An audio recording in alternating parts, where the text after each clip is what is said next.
وأوحينا إلى موسى أن ألق عصاك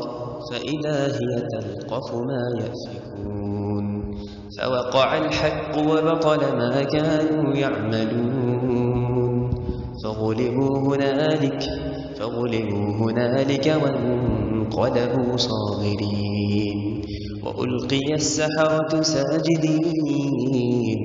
قالوا آمنا برب العالمين رب موسى وهارون قال فرعون آمنتم به قبل أن آذن لكم إن هذا لمكر مكرتموه في المدينة لتخرجوا منها أهلها فسوف تعلمون لأقطعن أيديكم وأرجلكم من خلاف ثم لأصلبنكم أجمعين قالوا إنا إلى ربنا منقلبون وما تنقم منا إلا أن آمنا بآيات ربنا لما جاءتنا ربنا أفرغ علينا صبرا وتوفنا مسلمين وقال الملأ من قوم فرعون أتذر موسى وقومه ليفسدوا في الأرض ويذرك وآلهتك قال سنقتل أبناءهم ونستحيي نساءهم وإنا فوقهم قاهرون قال موسى لقومه استعينوا بالله واصبروا إن الأرض لله يورثها من يشاء من عباده والعاقبة للمتقين قالوا أوذينا من قبل أن تأتينا ومن بعد ما جئتنا قال عسى ربكم أن يهلك عدوكم ويستخلفكم في الأرض فينظر كيف تعملون ولقد أخذنا آل فرعون بالسنين ونقص من الثمرات لعلهم يذكرون فإذا جاءتهم الحسنة قالوا لنا هذه وإن تصبهم سيئة يطيروا بموسى ومن معه ألا إنما طائرهم عند الله ولكن أكثرهم لا يعلمون وقالوا مهما تأتنا به من آية لتسحرنا بها فما نحن لك بمؤمنين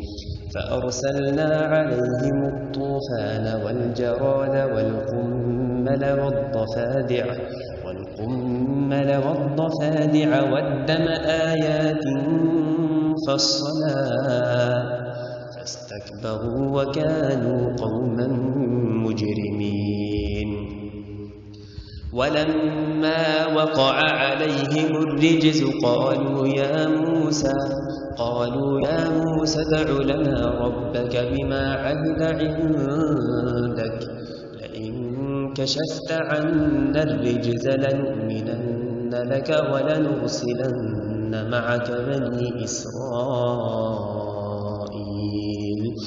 فلما كشفنا عنهم الرجز إلى أجل هم بالغوه إذا هم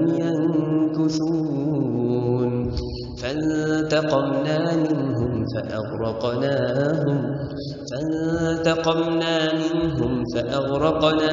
في اليم بأنهم كذبوا بآياتنا وكانوا عنها غافلين وأورثنا القوم الذين كانوا يستضعفون مشارق الأرض ومغاربها التي باركنا فيها وتمت كلمة ربك الحسنى على بني إسرائيل بما صبروا وتمت كلمة ربك الحسنى على بني إسرائيل بما صبروا ودمرنا ما كان يصنع فرعون وقومه وما كانوا يعرشون وجاوزنا ببني إسرائيل البحر فأتوا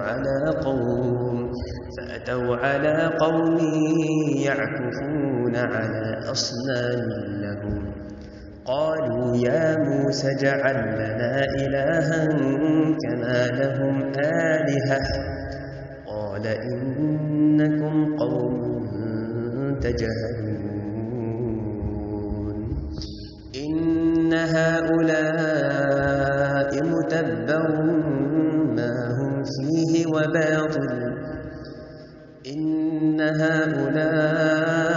متبر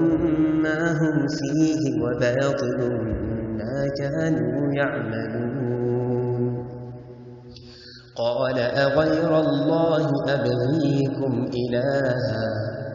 وهو فضلكم على العالمين وإذ أنجيناكم من آل فرعون